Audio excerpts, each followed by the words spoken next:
Gloire à Jésus. Que ces beaux cantiques vraiment qui nous font du bien. Alléluia. Amen. Nous allons chanter des cantiques d'adoration et puis passer à la deuxième parole du Seigneur. Un jour, pour doucement, le Seigneur viendra te chercher. Un jour, pour doucement, le Seigneur viendra me chercher. Un jour, le Seigneur viendra me chercher. Un jour,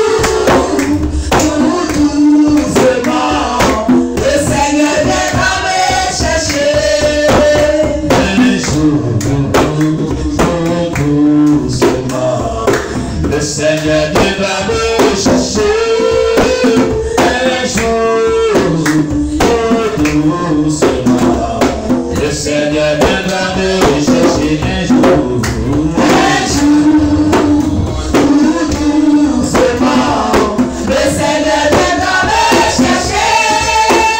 Un jour, doucement, le Seigneur viendra me chercher.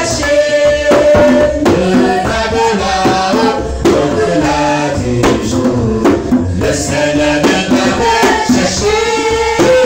Au milieu des anges, chantant ses louanges. Le Seigneur viendra me chercher. Un jour, doucement, le Seigneur viendra me chercher. Un jour, doucement, le Seigneur viendra me chercher.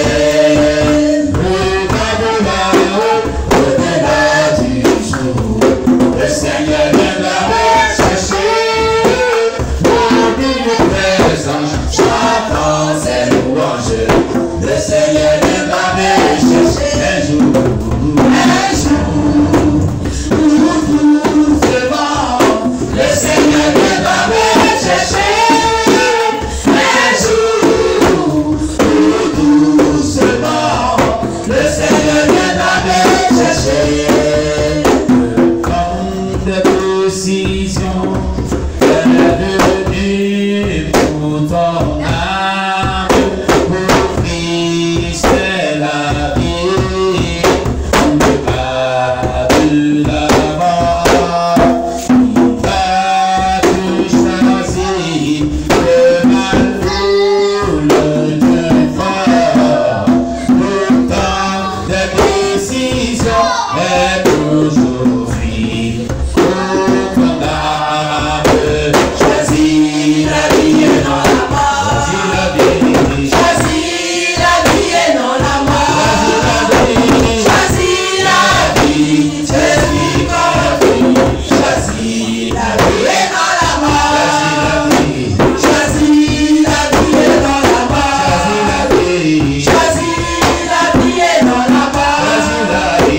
Choisis la vie, Jésus confie. Choisis la vie et non la mort. Le temps des décisions est devenu pour ton âme. Pour Christ c'est la vie, pour le mal de la mort. Il va te choisir, le mal ou le Dieu fort. Pourtant la décision est aujourd'hui pour ton âme.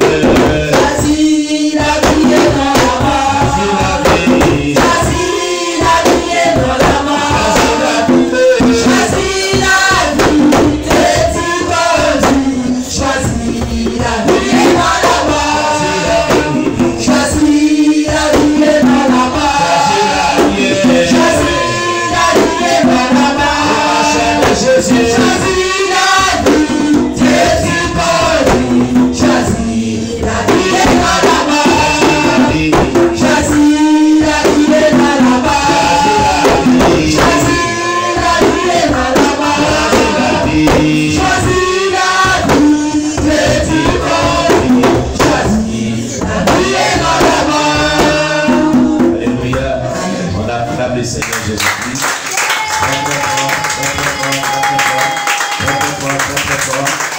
Dieu vous bénisse. Soyez tous bénis au nom de Jésus. Amen, amen. Voilà. Je vais demander à Élisée de faire sortir l'autre congrégateur. Amen. Avec ton rallonge, tu mets tes au milieu là. Nos bien-aimés, il fait tellement chaud. Voilà. Il fait tellement chaud au milieu pour un rallonge au milieu. On va mettre un peu. Voilà. Il fait trop chaud ici. C'est chaud. Voilà. Avec ton rallonge. Voilà, il fait chaud. On va mettre aussi. On va mettre un rallonge. Dépêche-toi, c'est moi, on a fait dépêche-toi. Gloire à Jésus-Christ. Il va falloir qu'il y ait des brasseurs. Des brasseurs maintenant. On va oublier pour les gens d'ici. On va mettre ici notre lame. Donc ceux-là, je viens ici. Voilà, c'est ceux d'ici. Voilà, ici.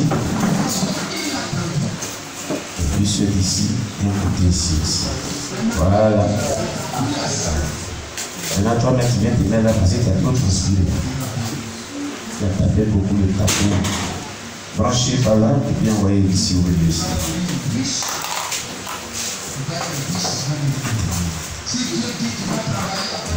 Mon ami, toi, tu vas te passer c'est pas du tout. Oui, c'est ça. C'est ça, j'ai compris. Branché, et puis, voilà, mettez beaucoup de fait chaud. Amen. Que Dieu soit loué. Bien, nous allons voir notre deuxième message de ce jour. Gloire à Jésus. Voilà, on va baisser la tête pour prier le Seigneur. Alléluia. Prions donc le Seigneur Jésus. Éternel, nous te rendons grâce. Bénissons ton nom pour ta parole qui est vie et esprit, qui est la source de notre restauration de notre foi. Sois élevé notre Dieu, sois béni notre Dieu. Donne-nous pour pouvoir comprendre ta parole. Donne-nous de pouvoir l'interpréter sur la sainte doctrine. Donne-nous de pouvoir, ô Père, la mettre en pratique. Car au-delà de ce que nous attendons, nous comprenons, Seigneur, nous interprétons ta parole comme tu veux. Tu attends de nous sa mise en application. C'est ce que tu attends de nous. C'est pourquoi tu envoies réellement ta parole. C'est que nous puissions la vivre, nous puissions la pratiquer, Seigneur. C'est pourquoi nous te confions maintenant nos cœurs. Nous te confions nos cœurs, Jésus. Et nous prions, Seigneur, que tu nous fais grâce de pouvoir mettre en pratique ta parole. Donne la force de pouvoir vivre ta parole. Au nom puissant de Jésus-Christ. À toi la gloire, à toi la louange au nom de Jésus-Christ. Alléluia. Amen. Notre deuxième message de ce jour, c'est un message des événements des derniers temps et l'eschatologie que nous poursuivons. Nous avons vu l'enlèvement de l'Église et le retour de Jésus. Nous avons vu la résurrection des morts. Nous avons vu le thème après la résurrection des morts. Nous avons vu le thème de la grande tribulation qui est fini il y a de cela peu de temps, qui était très long. Et nous sommes en train de voir le second retour de l'avènement du Fils de Dieu, Jésus-Christ. Amen. Amen. Nous sommes en train de voir le second avènement de Christ. Depuis, je crois, le dimanche passé au surpassé. Amen, amen. Gloire à Jésus. Qu'est-ce qu'on avait dit la dernière fois? On avait donc dit ceci, un bref rappel de ce qu'on avait vu. Le second avènement de Christ. La parole de Dieu enseigne que la seconde venue de Christ se passera aussi littéralement et aussi visiblement que son ascension. Aïe, aïe, aïe, aïe. Alléluia. Gloire à Jésus. Vous avez bien vu, quand il s'agit de la parole de Dieu de manière sérieuse, on a vu ici qu'il y avait un démon qu'on appelait Thomas Sankara, qui pinçait les enfants, les bébés, pour qu'ils pleurent lors de la prédication. Tout à l'heure, on a dansé sans problème. Hein? Les enfants ont tous même dansé, tout ça. Mais quand il s'agit maintenant d'écouter la parole de Dieu, Thomas Sankara vient et pince les enfants. C'est un témoignage qu'on a vu sur la chaîne Pionnier Gospel. Peniel Gospel. Amen. La chaîne Peniel Gospel. Alléluia. C'est un témoignage qu'on a vu. Il y a un texte sataniste. Il a dit Amen. Voilà. Donc c'est un peu ça. Alléluia. Donc nous disons l'avènement de Jésus-Christ sera littéralement et aussi visiblement que son ascension. Et il viendra pour juger les non-croyants. Il établira aussi son royaume et régnera sur cette terre pendant 1000 ans. Zacharie 14, verset 3 à 4. Matthieu 25, verset 31 à 46. Matthieu 26, verset 64. Marc 13, verset 24 à 37. Et Thessaloniciens chapitre 1, verset 7 à 10. Et 2 Thessaloniciens chapitre 2, verset 8. Jude chapitre 14, chapitre 1, verset 14. Voilà. À 15. C'est un rappel, on avait bien noté tous ces passages. Les Écritures abondent en références qui attestent avec certitude le second avènement de Christ. Notre Seigneur Jésus parla à plusieurs reprises de son retour, particulièrement à l'occasion de son entretien avec les disciples qui demandaient des éclaircissements à propos des signes précurseurs de cet événement certain. Une étude minutieuse des Écritures révèle que certaines prophéties se rapportant à Christ, de même que des aspects futurs du programme de Dieu, ne sont pas encore accomplis et ne seront qu'après le second avènement de Christ. Cependant, tous les signes avant-coureurs du second avènement de Christ s'accomplissent quotidiennement à la lumière du discours sur la montagne des Oliviers en Matthieu 24 jusqu'à Matthieu 25. Les signes annonciateurs suivants de son avènement sont manifestes. Jésus lui-même a dit qu'il aura des séductions. Alléluia. Voilà ce qu'on avait dit la dernière fois et où on était arrivé. Amen. Amen. C'est pourquoi, parmi ces séductions, il y a des messages qui disent que le vaccin de Covid-19, c'est la marque de la bête. C'est une séduction du diable. Ce n'est pas une révélation de Dieu. C'est une tromperie de Satan. Pour s'aimer la confusion dans le camp des enfants de Dieu. Mais cette confusion-là ne sera pas dans le camp des enfants de Dieu pour ceux qui connaissent les Saintes Écritures et qui sont bien avérés. La Bible dit, c'est après l'enlèvement de l'Église qu'il y aura la grande tribulation et que c'est pendant la période de la grande tribulation que la marque de la bête sera donnée. L'homme peut mentir pour dire ainsi par l'Éternel, ça peut arriver. Mais les prophéties bibliques ne mentent pas. Ne mentent pas. Si quelqu'un vous dit le vaccin de Covid-19 c'est la marque de la bête, c'est un menteur. Ce n'est ni la marque de la bête. La marque de la bête sera donnée après l'enlèvement de l'Église. L'Église n'est pas encore enlevée. Sinon la chronologie des événements, des eschatologies, l'Église n'est pas encore enlevée. On est en train de vivre la grande tribulation. Est-ce qu'on est en train de vivre la grande tribulation? Pourquoi on puisse nous forcer à prendre la marque de la bête? Non, c'est pas ce que la Bible dit. Donc tout ce il y a des témoignages qui fusent sur les réseaux sociaux de certains chrétiens disant chrétiens et certaines personnes disant qu'ils sont serviteurs servants de Dieu, que Dieu les a parlé que le vaccin c'est la marque de la bête. C'est faux. C'est une tromperie du diable. C'est une ruse du diable pour semer la confusion dans l'église. Le vaccin Covid-19 n'a jamais été la marque de la bête parce qu'il a dit un vaccin foncé, donc c'est la marque de la bête. Non. C'est un système des Illuminati qu'ils avaient planifié depuis longtemps. Ils sont en train de mettre sur place. Ça n'a rien à voir avec la marque de la bête. Pas parce qu'ils ont voté des lois dans les pays, mais pourquoi est-ce que ce n'est pas dans tout le monde entier présent? Et certains pays n'ont pas encore voté cette loi. Amen. Même Israël, qui avait dit cela, ils ont commencé à reculer. Parce qu'il y a eu plus de morts. Et ceux qui ont été vaccinés sont en train de contaminer. Ils ont commencé à reculer avec ça. Ce n'est ni la marque de la bête. Les chrétiens sont trop émotionnels. Je l'ai trop emporté. Écoutez, quand on vous dit quelque chose, vérifiez la Bible pour savoir si c'est de Dieu. Selon la prophétie des événements des derniers temps. Attention, vérifiez la Bible. La mague la bête, la mague la bête. Quelle mague la bête? C'est faux. Alléluia. Alléluia. C'est après l'enlèvement de l'église et au temps de la grande tribulation qu'il aura la mague la bête. Voici ce que Dieu a dit dans sa Bible. Les prophéties bibliques sont vraies. Elles ne mentent pas. Nous avons foi à la Bible. Parce que c'est la parole de Dieu vivante et véritable.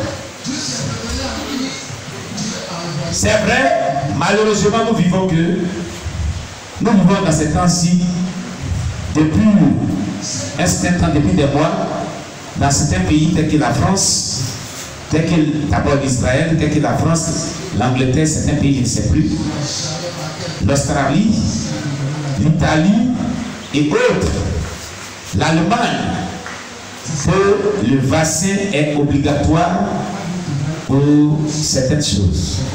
Amen. Mais cela n'est pas la marque de la bête. Retenez cela. L'église est encore sur la terre. La trompette n'a pas encore sonné pour que l'église soit enlevée. Voilà. Est-ce qu'on vit la grande tribulation? Tu n'es pas à l'aise chez toi? Hein? L'antéchrist est montré pour dire que voici l'antéchrist. C'est tout cela qui sont dans la vie. C'est un chronogramme d'événements qu'il faut bien discerner pour voir si c'est le temps de la mague la bête pour prononcer mague la bête.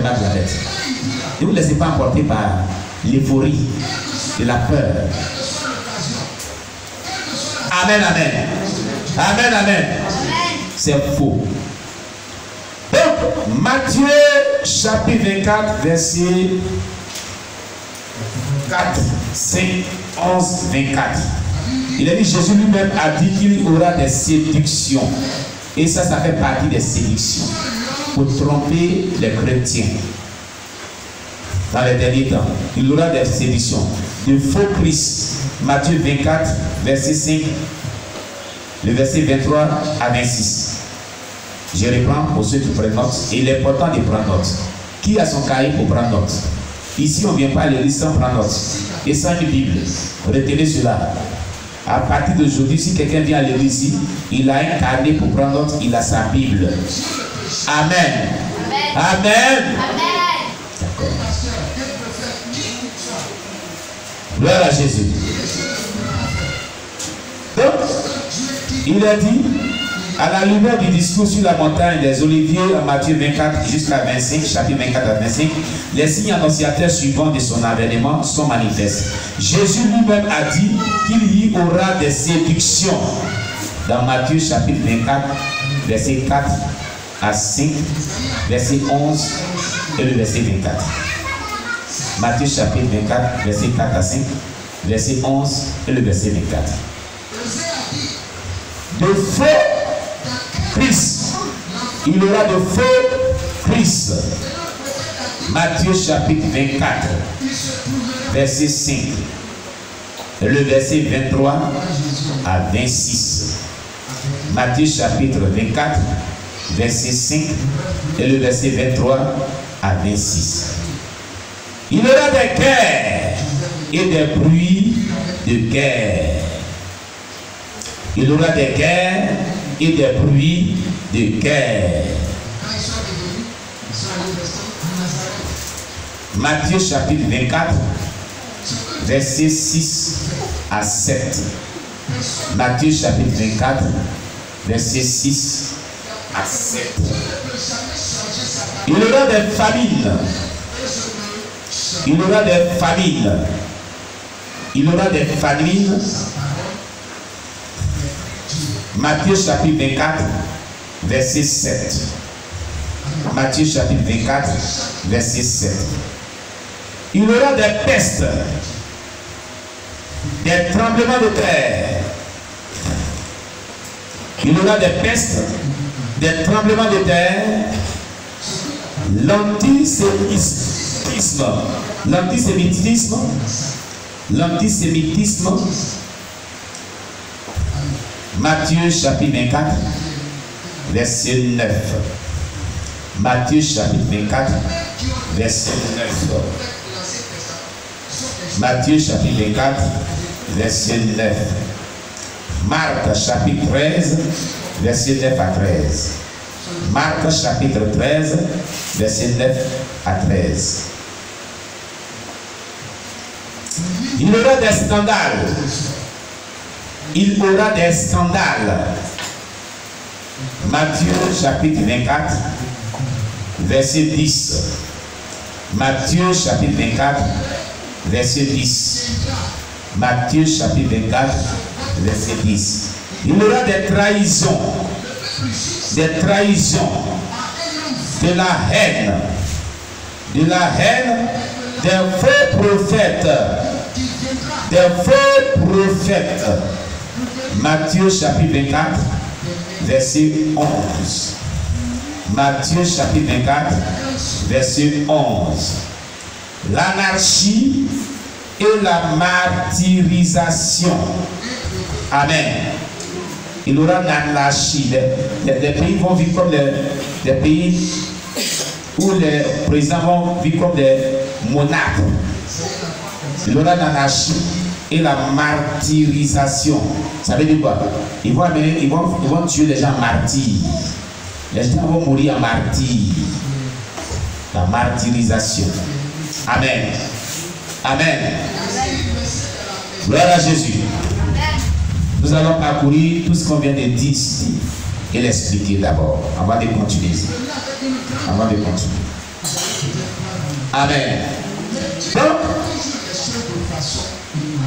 les signes précurseurs du second avènement de Christ, c'est ce que nous allons voir en ce jour, dans ce deuxième message. Amen, amen.